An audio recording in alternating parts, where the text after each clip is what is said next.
میں اس امام کے پیچھے بقرہ عید کی نماز پڑھنے کی نیت کرتا ہوں۔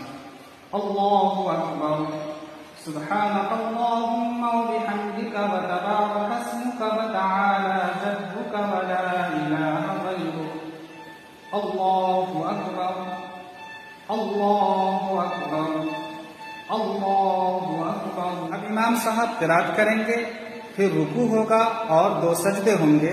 اس طرح پہلی رکعت پوری ہو جائے گی۔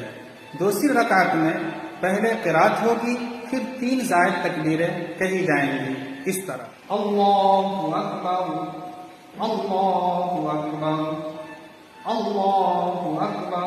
پھر چوتھی تکبیر کہتے ہوئے رکوع میں چلے جائیں گے۔ یہ ہے بقرہ عید کی نماز کا آسان طریقہ۔ نماز مکمل ہونے کے بعد امام صاحب خطبہ دیں گے۔ خطبہ غور سے سننا واجب اور ضروری ہے، لہذا آپ سے گزارش ہے کہ بغیر خطبہ سنے عیدگاہ سے ہرگز باہر نہ نکلیں، اور اس پیغام کو اپنے دوستوں تک ضرور پہنچائیں۔ شکریہ، جزاکم اللہ خیرا۔